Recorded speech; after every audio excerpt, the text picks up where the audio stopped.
भगवान श्री कृष्ण कहते हैं, आप कितने भी अच्छे कर्म कर लो, लेकिन समाज आपके बुरे कार्यों को ही सदैव याद रखता है। इसलिए लोग क्या कहेंगे यह सोचने से बेहतर है कि आप अपना कर्म करते रहो। जन्म लेने वाले के लिए मृत्यु उसी प्रकार निश्चित है जितना कि मरने वाले के लिए जन्म लेना है। इसलिए इस विषय पर शोक मनाना व्यर्थ होगा। गीता में कहा गया है, जो इंसान किसी की कमी को पूरा करता है वही सही अर्थों में महान होता है। तुम्हारे साथ जो हुआ वह अच्छा हुआ, जो हो रहा है वो भी अच्छा हो रहा है, और जो होगा वो भी अच्छा होगा।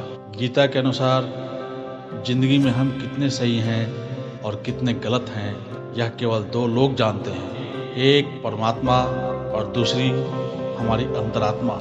जीवन का आनंद ना तो भूतकाल में है और ना भविष्य काल में है, बल्कि जीवन तो बस वर्तमान को जीने में है। जब तक शरीर है तब तक कमजोरियां तो रहेगी ही, इसलिए कमजोरियों की चिंता छोड़ो और जो सही कर्म है उस पर अपना ध्यान लगाओ। तुम भला क्यों रोते हो? तुमने जो खोया क्या वह तुमने पैदा किया था?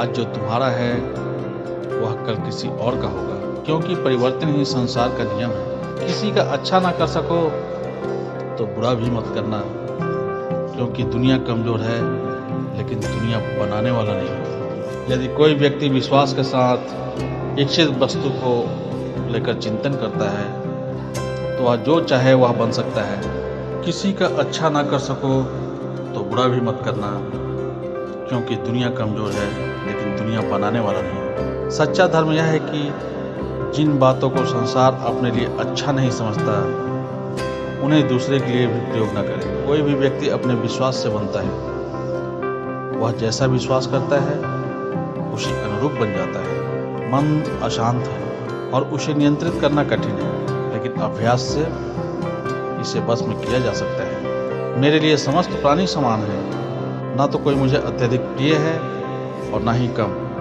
लेकिन जो मेरी भक्ति पूरे मन से करते हैं मैं सदैव आवश्यकता पड़ने पर उनके काम आता हूँ। मन की शांति से बढ़कर इस संसार में कोई भी संपत्ति नहीं है। जो मनुष्य फल की इच्छा का त्याग करके केवल कर्म पर ध्यान देता है वह अवश्य ही जीवन में सफल होता है। कोई भी इंसान जन्म से नहीं बल्कि अपने कर्मों से महान बनता है। अपना, पराया, छोटा, बड़ा इत्यादि को भूलकर यह जानो कि यह सब तुम्हारा है और तुम प्रति एक के हो। बिना फल की कामनाएं ही सच्चा कर्म है।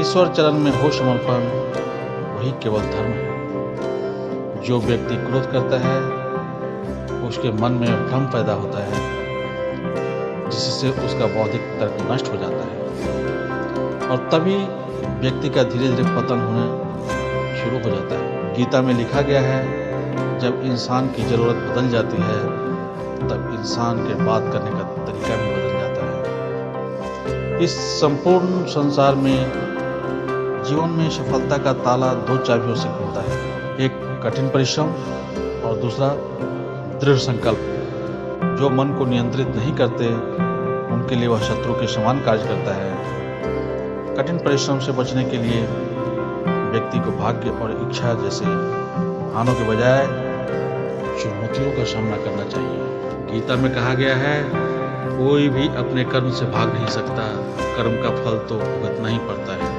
मनुष्य को अपने कर्मों के अच्छे और बुरे फल के लिए सदैव सोचकर चिंताग्रस्त नहीं होना चाहिए। मनुष्य अपने विश्वास से निर्मित होता है, जैसा वह विश्वास करता है वैसा वह बन जाता है। जो मनुष्य प्रतिदिन खाने, सोने और आमोद प्रमोद के कार्यों में लिप्त रहता है वह नियमित तौर पर योगाभ्यास करके समस्त क्लेशों से छुटकारा पा सकता है। जब इंसान अपने काम में आनंद खोज लेते हैं तब वह पूर्णतया प्राप्त करते हैं। श्रीमद् भगवद गीता के मुख्य उद्देश्य मानव कल्याण करना है, इसलिए प्रत्येक मनुष्य को सदैव मानव कल्याण की ओर अग्रसित रहना चाहिए। माफ करना और शांत रहना, माफ करना और शांत रहना सीखिए।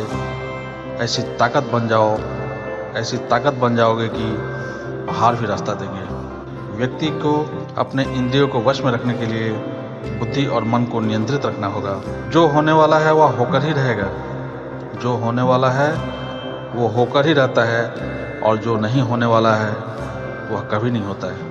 ऐसा निश्चय जिनकी बुद्धि में होता है उन्हें चिंता कभी नहीं सताती। किसी भी व्यक्ति को ना तो समय से पहले और ना ही भाग्य से अधिक कुछ मिलता है, लेकिन उसे सदैव पाने के लिए प्रयत्नशील रहना चाहिए।